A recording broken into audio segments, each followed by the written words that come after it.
Bienvenidos a Más Allá Podcast, un espacio donde te encontrarás con historias inspiradoras que te alentarán en el camino a la liberación espiritual.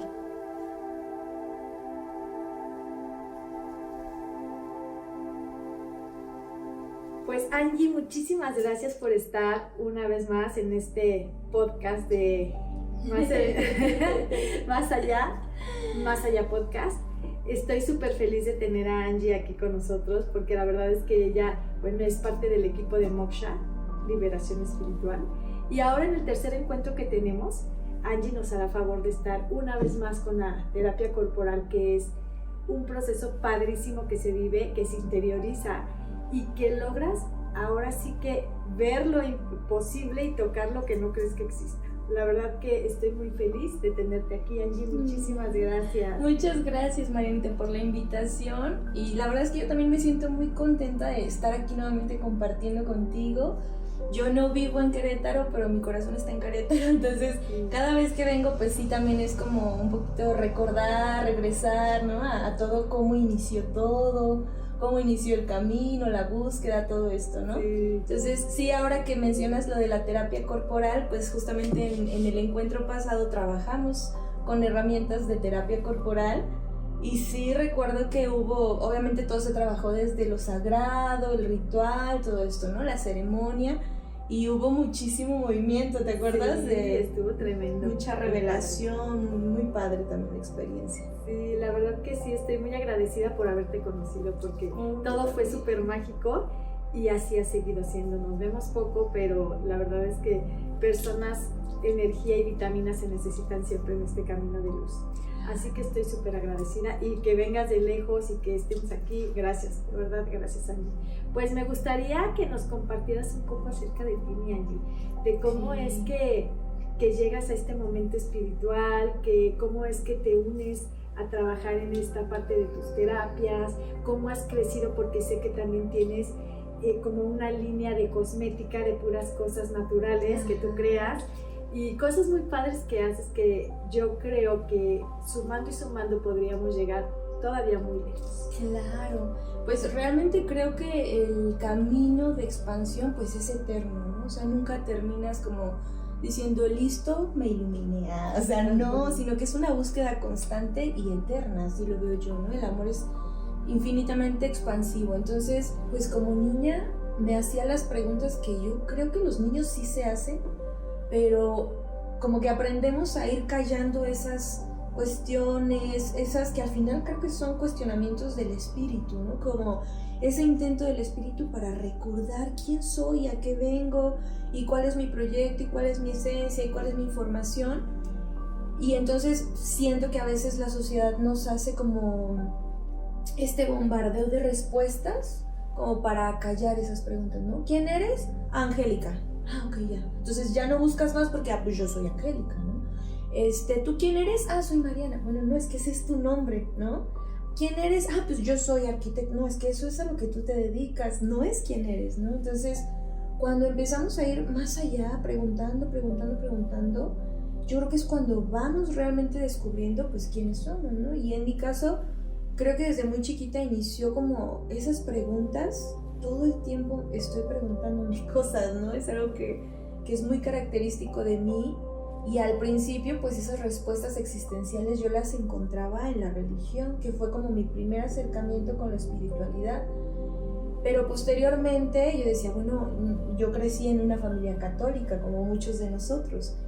Pero después yo decía, bueno, ¿y qué onda con el budismo? No sé dónde yo encontré algo de Buda y de los yogis. Entonces yo dije, a ver, entonces, ¿qué onda con esto, no? Entonces, la verdad es que no recuerdo cómo yo empecé esta búsqueda. Tal vez fue en internet, un libro, no sé. Y entonces empecé a leer sobre otras religiones y yo decía, está padrísimo el budismo, ¿no? O sea, porque es esta concepción de que yo soy Dios, o sea, Dios ya no está allá, aquí está Dios, ¿no? Y soy como un fragmento o un pedacito, una expansión de ese gran Dios.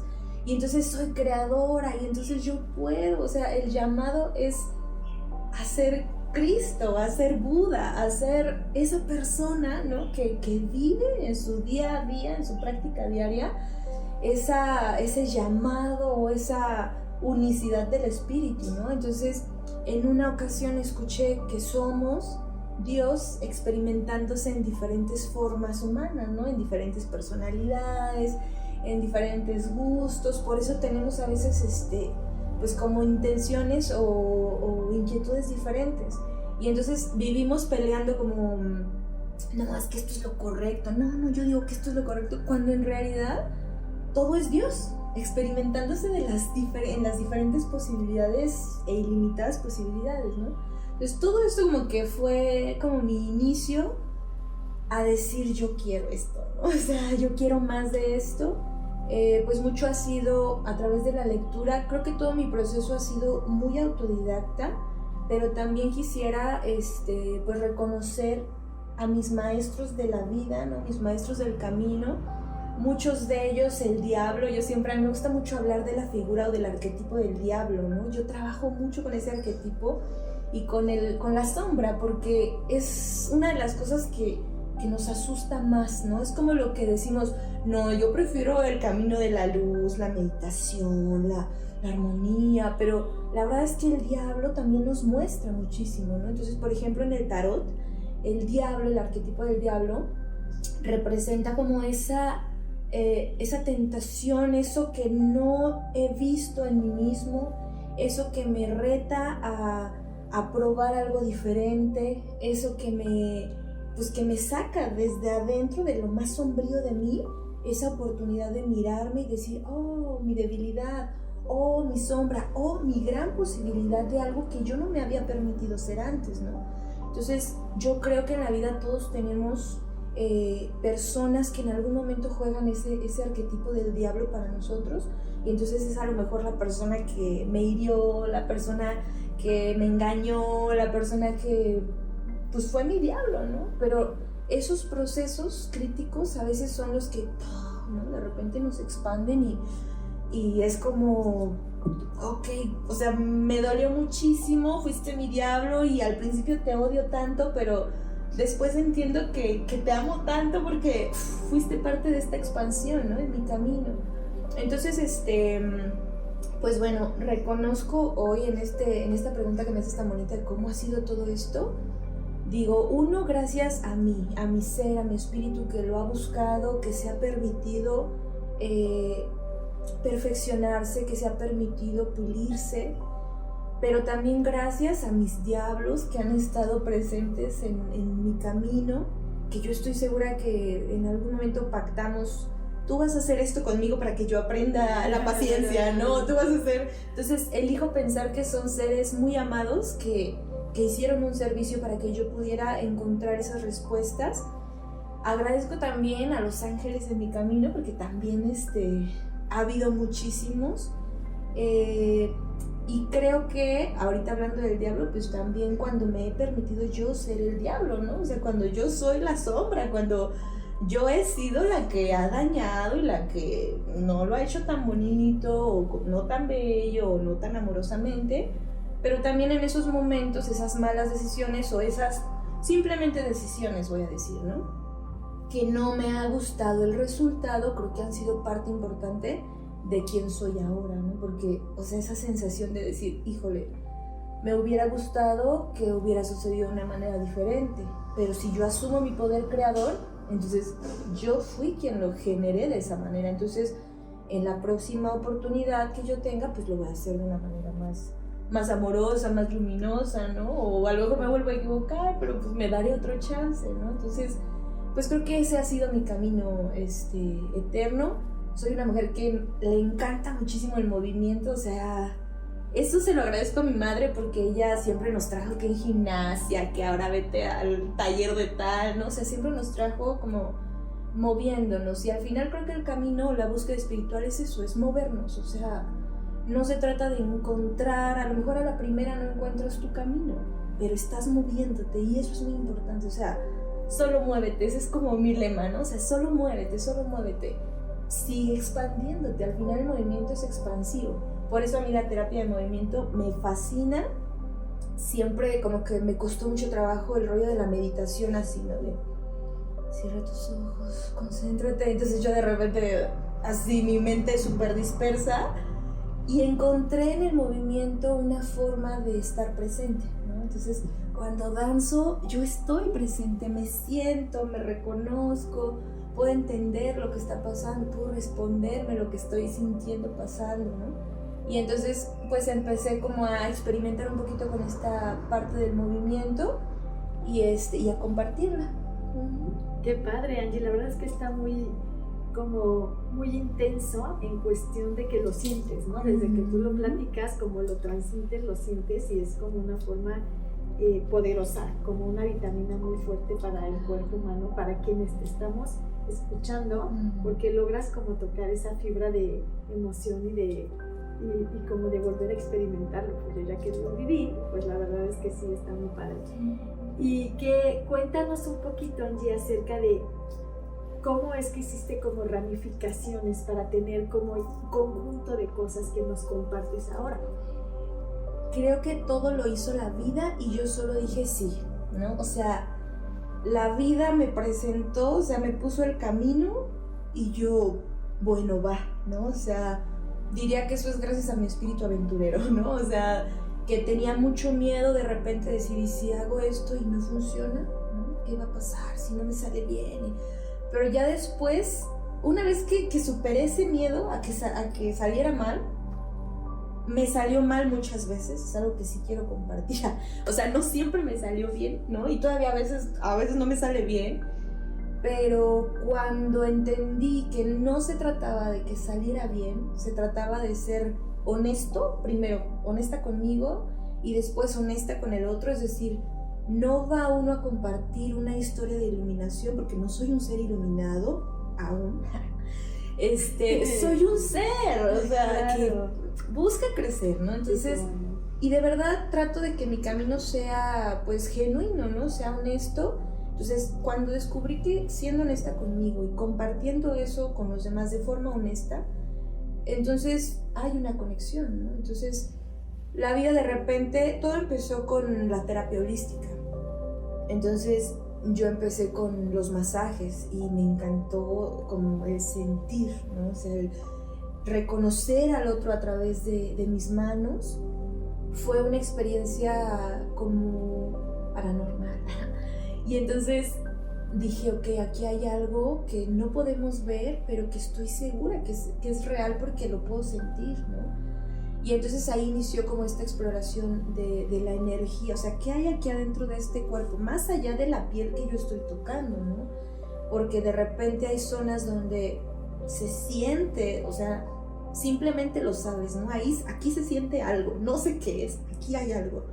Y entonces entender que podemos también, como dioses que somos, como diosas que somos, podemos generar una realidad diferente de la información que estamos teniendo, reorganizar las piezas. Es como todo en nuestro cuerpo pues es vibración, es frecuencia, ¿no? Entonces imagino, yo siempre lo veo como en Matrix, ¿no? Así los números, los códigos. Y entonces si yo tengo de repente aquí un rompecabezas, que es como yo visualizo la enfermedad o el padecimiento o el dolor, un rompecabezas así desarmado, algunas piezas volteadas, solamente es empezar a ordenar las piezas, ¿no? Ordenar, y al final encuentras que cuando todo encaja, cuando todo es congruente, hay algo sano, está la salud, ¿no? Entonces todo fue ahí. Creo que fue mi primer encuentro con la terapia física. Entonces empecé a trabajar la parte de los masajes, me gustó muchísimo. De ahí empecé a estudiar lo mismo, masajes, pero ya asociados a lesiones, ¿no? Lesiones deportivas. Como a mí me encanta el movimiento, también estudié una licenciatura en Educación Física y Ciencias del Deporte. O sea, como que yo misma decía, ay, necesito saber esto, ¿dónde lo puedo aprender? Pues en la licenciatura de Educación Física, pues vámonos, ¿no? Estudié también Innovación y Gestión Educativa como un impulso muy fuerte que siempre, eso sí, siempre he tenido desde muy chica al compartir, ¿no? O sea, la parte de la educación a mí me apasiona y me parece sumamente importante porque creo que la educación, la formación, la influencia que tiene la educación es muy fuerte, ¿no? Y puede impactar la vida de una persona para bien, para mal, para neutralizarlo y que diga, bueno, ya esta es la vida, hay que vivirla, a ver qué pasa, ¿no? O realmente te da ese poder de creer en ti y decir, tú eres Dios, o sea, tú eres Dios, eres creador, eres creadora. Y entonces cuando uno toma ese poder, o sea, las posibilidades son infinitas, ¿no? Entonces fue toda esta parte de trabajar la parte educativa. El área donde yo estaba es el área social, entonces era educación social. Trabajábamos en comunidades, trabajábamos proyectos interesantísimos de desarrollo de pensamiento lógico matemático. Entonces también ahí vas descubriendo esta parte de la mente, el poder de la mente, cómo vamos aprendiendo, desarrollando nuestro cerebro para resolucionar conflictos en el día a día, ¿no? O sea, no tiene que ver con 3 más 3, o sea, no se trata de matemáticas, se trata del pensamiento lógico, racional, ¿no? Para decir, tengo un problema, voy a llorar porque tengo un problema, o ok, tengo herramientas, mi cerebro conoce conexiones, conoce posibilidades para ejecutar una solución a este problema al que me estoy enfrentando, ¿no? Y ahora que lo pienso, y nunca me había dado cuenta hasta ahorita, gracias por preguntar, creo que ahí es donde inicia esta parte de cómo resolvemos, ¿no? La resiliencia, cómo yo me voy a enfrentar a un conflicto en la vida, porque al final, en una ocasión, en una clase de medicina, la verdad es que a mí me gusta mucho estudiar, o sea, me gusta aprender, yo soy ñoña, o sea, me gusta, la verdad, ¿por qué lo niego, no? Y en una clase de medicina, estábamos en las primeras clases y decía el maestro, vamos a definir la vida. Entonces, una de las definiciones de vida que yo dije, me caso con ella, me encanta, fue, la vida es una serie de acontecimientos que tienden a la antientropía. Y para mí eso fue súper revelador porque pues la entropía es el caos, ¿no? Así el desorden.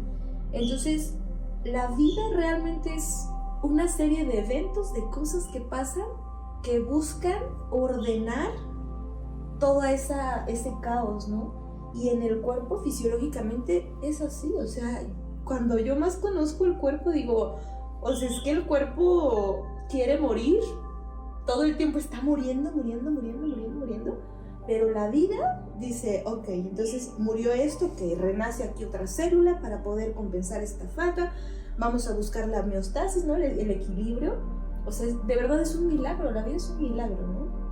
Y bueno, ahí es donde entendemos en nuestro primer universo, que es esto, nuestra primera casa, nuestro primer templo, reconocemos ese balance entre la vida y la muerte. A veces vida es bonito, muerte es feo, pero en realidad la muerte es tan importante para la vida. Yo a veces digo, ¿qué pasaría si ninguna célula de nuestro cuerpo muriera y solo estuvieran naciendo nuevas células, ¿no? Ya de repente estaríamos así como todos deformes. O sea, la muerte es muy necesaria para hacer espacio a lo nuevo.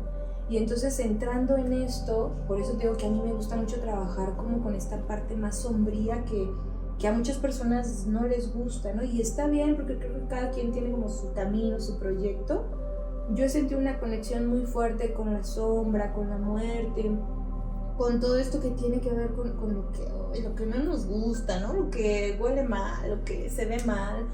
Pero creo que ahí hay un gran potencial también, ¿no? Porque es tan importante hacer espacios, es tan importante morir a los viejos yo, morir a las viejas máscaras, morir a lo que ya no me está funcionando, lo que ya no me da vitalidad. Muere, para que haya un espacio y entonces sí, haya un renacimiento.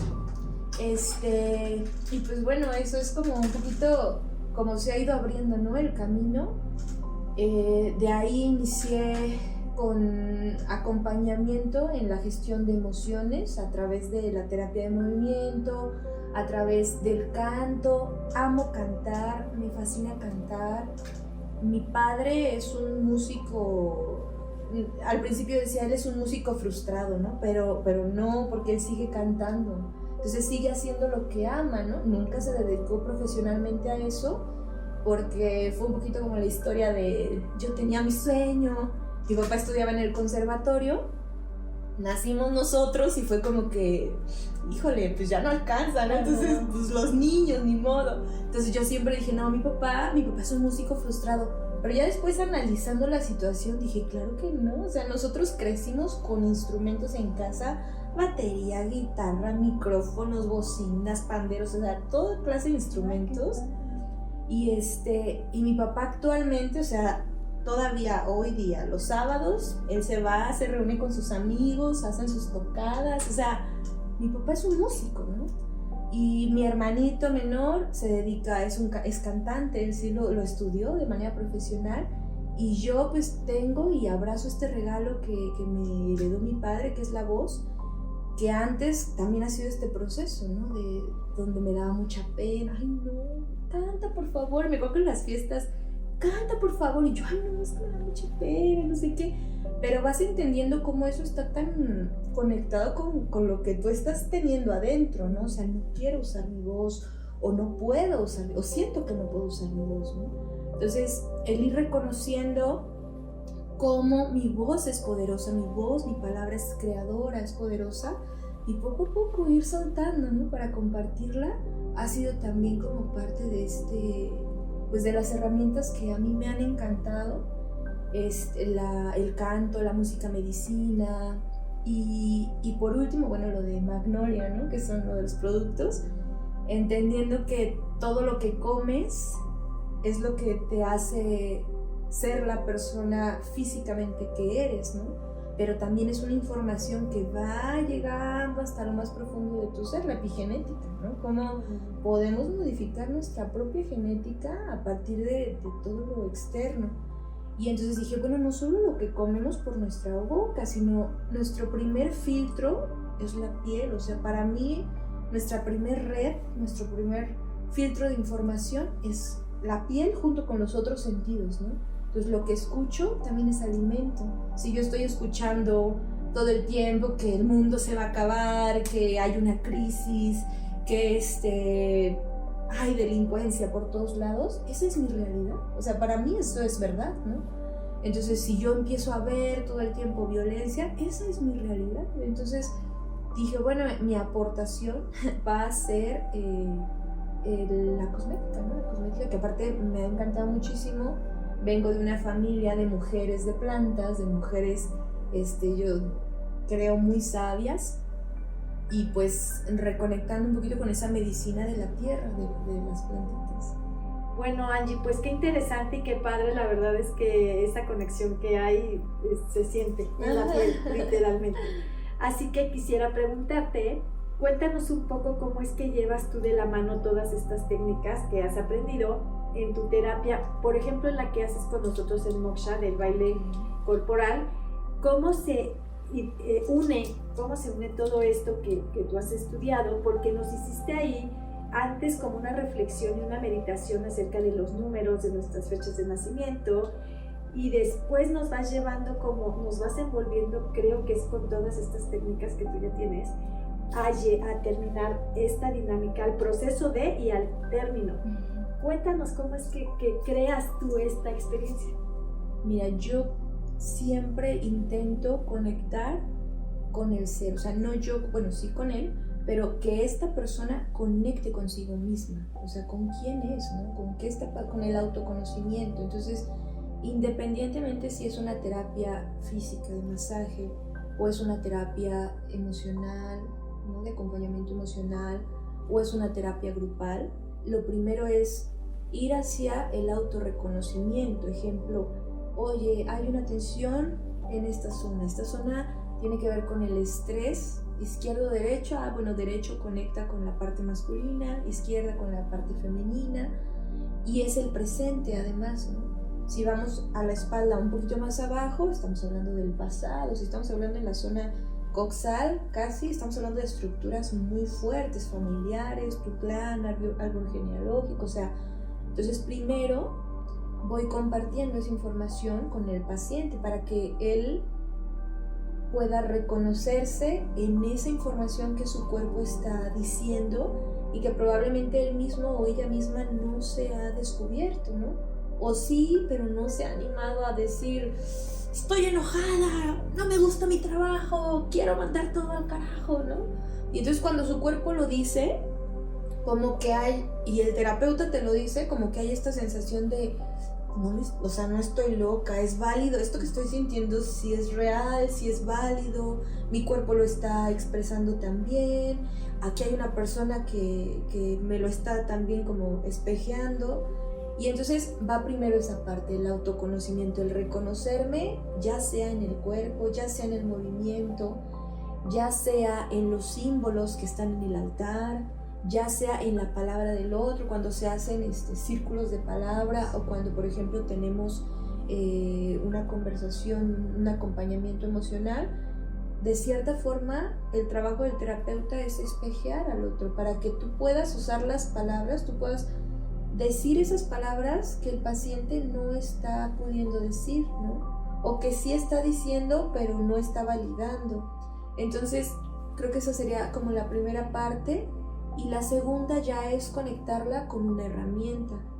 Creo que cada persona tiene o encuentra su sanación en diferentes herramientas. Por eso a mí me encanta la diversidad. Yo creo que una ley universal de la vida es la diversidad. No existe un ADN igual, todos son distintos, y entonces es una ley, es una vida, es una ley de la vida. Entonces, si la ley de la vida es la diversidad, yo no puedo pretender que tú tienes que sanar en alguna de las terapias conmigo, ¿no? A lo mejor das un pasito y entonces sigues tu camino y encuentras otro coach que hace una terapia diferente, dale, ¿no? Y experimenta y ahí encuentras otro poquito y entonces ve con otro. Entonces, yo siempre creo que el tener recursos, la mayor cantidad de recursos, es una forma muy inteligente de ir resolviendo los conflictos. Y en mi caso, que trabajo como terapeuta, pues me he dado cuenta que las herramientas son muy importantes. Entre más herramientas tengamos, entonces puedes aportar mucho más a ese proceso de este ser, que es tu otro yo, para que él pueda sanar. Entonces, si hay algo que yo no puedo solucionar porque no tengo la herramienta, porque a lo mejor me conecto demasiado con su historia y no logro ver de manera objetiva, entonces lo indicado es canalizar. También puedo decirte que tengo una red hermosísima de amigos que compartimos. Entonces, una de mis mejores amigas es médico, pero trabaja desde la parte natural, con la biodescodificación también. Entonces, cuando tengo casos así, no tiene caso que yo le diga, no, vamos a hacer esto. O sea, entonces, ¿sabes qué? Te voy a canalizar con Damar. O, esto es un trabajo emocional, sobre todo, por ejemplo, hombres, ¿no? Bueno, te voy a canalizar con Andar, porque sí es diferente, ¿no? Entonces, creo que esto que me preguntas, ¿cómo lo conecto? Mucho con la intuición, o sea, el permitirme sentir lo que esta persona viene a buscar. Y por otro lado, preguntar también siempre, ¿no? Si tú estás dispuesto a recibir esta herramienta que yo en este momento creo que te va a funcionar. Y número 3, la humildad, ¿no? Cuando dices, yo esto no sé cómo resolverlo, o sea, es algo que no sale de mi posibilidad en este momento. Entonces, canalizar, ¿no? a otra persona, recordando que somos red, que somos uno. Entonces, dicen por ahí, si te curas tú, me curo yo, ¿no? Entonces, el objetivo del terapeuta no es ser reconocido y ser aplaudido y que digan, no, todos los que han venido a mi terapia se han sanado. El objetivo real de un terapeuta es que su paciente encuentre la sanación en tu consultorio o en el de alguien más, pero que esa persona camine hacia su sanación, porque cuando esa persona sana, tú también sanas y sana toda la humanidad. Entonces, pues, ¿cómo hago esto? O sea, preparándome, conociendo herramientas diferentes cada vez, escuchando a mi intuición, respetando mi intuición, mi voz interior, y pues siendo humilde cuando no tengo yo la herramienta, no tengo yo la respuesta para ese proceso. Wow, qué padre, qué interesante, y la verdad que creo que siempre la humildad nos lleva a reconocer muchísimas cosas y a poder dar caminos y pasos largos en la vida para seguir creciendo, ¿no? Porque finalmente te detiene el ego, la soberbia a poder seguir. Y cuando tú reconoces en ti la verdadera humildad, te abres a un camino de posibilidades que, bueno, nos tienen hoy aquí, porque lo primero que hice fue llegar a la humildad para ello. Entonces, gracias porque me recuerdas muchas cosas de mi persona, de mi pasado, de mi presente y de este instante, ¿no? Que se viven y que se siente chinita la piel de, sí es cierto, yo estoy viviéndolo, yo lo viví. Y qué padre experimentar que vienen cosas nuevas cada instante, como este momento que es nuevo, que no lo teníamos y que gracias a Gaby que está aquí apoyándonos, pues lo vamos a tener para el próximo podcast. No se lo pierdan, por favor. Bueno, pues muchas gracias por escucharnos en este episodio. Esperen el siguiente. Este es uno más. Aquí abajo dejamos todas nuestras redes. Esperen la información para el siguiente encuentro espiritual y estaremos aquí dándoles información acerca de todos los proyectos que tenemos y de los siguientes episodios.